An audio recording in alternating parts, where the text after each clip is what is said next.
Hi, first of all, congratulations to all the STEM OPT students. The final rule will be published tomorrow, on March 11, but we already have a draft, and I have mentioned that in my previous YouTube video. But I'm going to outline in this video what it is there, because there are some difference from what I have placed last time from the original one. So first, the good news is that it will be hopefully below by May 10, 2016, and from the CFR publication, and the link is below, we are expecting that by May 10 you should be able to apply under the new 24-month OPT STEM extension. So first of all, what is happening on this new OPT? The rule will lengthen the STEM OPT extension. That means we are moving from the 17-month to the 24-month, and for those who qualify under second degree, they will be able to get another 24 months. So pretty much the same thing we have seen, but they kind of a little bit tricky on that. People are getting a little bit confused, but we will get more details as we go. Third, they will define STEM under the CIP, the Department of Education Classification of Instructional Program, and this is what's going to serve for the SEVP and the service system, and they will put on their website which degrees qualify under the service system. So STEM will be kind of redefined, so we need to check the list, and we will know where things are going.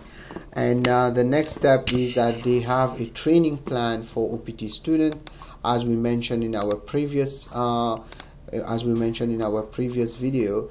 They will have a program which basically will talk about the training of the students who are going to be on STEM OPT.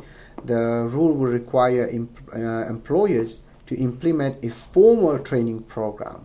What it means is basically it has to be something formal. It cannot be something just on the side, oh, I was training that person. No, it has to be a formal training program, and it has to augment the student's academic learning, which basically means that the student has to be what we call get more knowledge from what they are doing. Augment means to increase, so it is something that is going to be also there. The next thing that we are talking about is for those who have obtained a STEM, have obtained a degree previously from an institution, and it was under STEM. Even the next degree is not a STEM degree. They will be able to use that previous degree to qualify under the STEM 24-month. And a good example, for example, you have a degree in biotechnology, and then later you take a master's in business administration. You might still be able to use that previous degree to get the STEM extension. So the other thing is very important that they're looking at is, of course, the safeguard of the U.S. workers.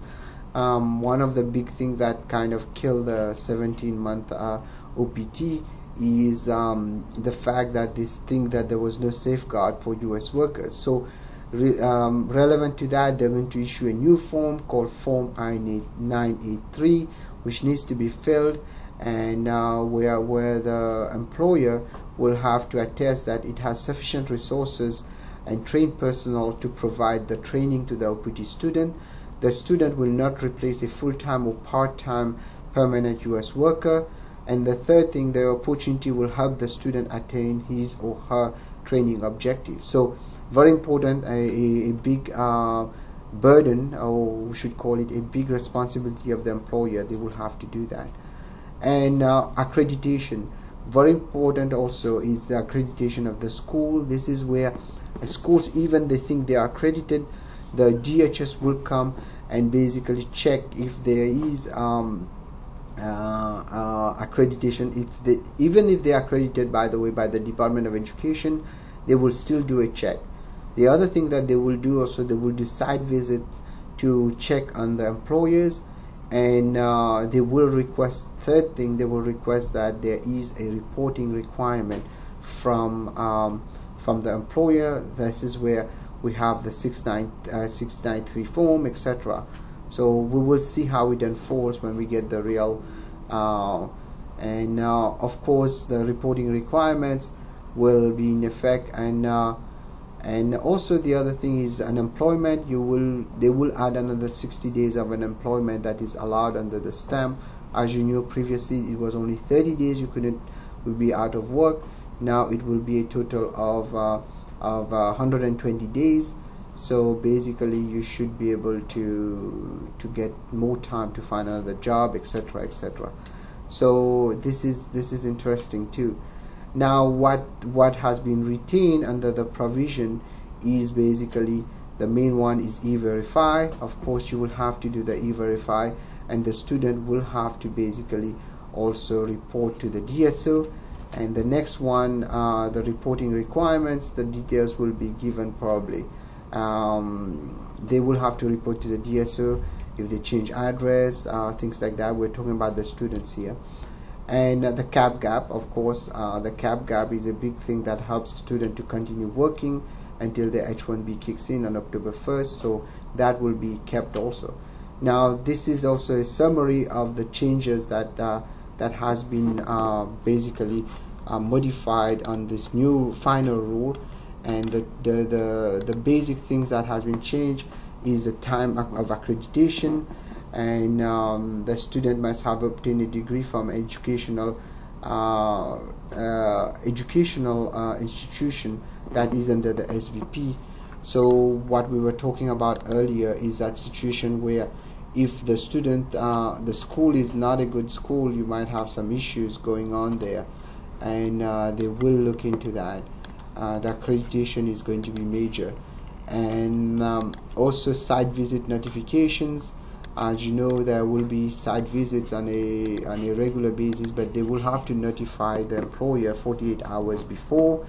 And the truth is, most employers, but if they feel there's something wrong, they might come up anytime, which is kind of a little bit scary for many employers, but we will deal with that as we go. And they will focus, of course, on training, where you have the mentoring plan and the Form I-983, and existing employer training programs. They will have to streamline and clarify the training program by the employer will have to be clarified. Employer attestation, we mentioned that this is where the employer will say they are not going to displace a U.S. worker. That means they are not going to fire U.S. workers. And also the last one is the evaluation of the student progress.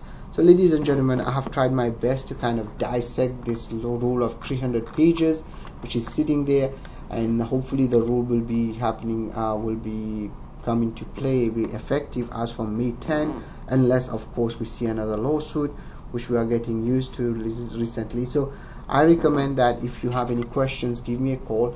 Feel free to post your question at the bottom of this YouTube video, and anything I told you today is for educational purposes only. You should not act or refrain to act solely on the information provided. You should contact an attorney if you have any question. Thank you.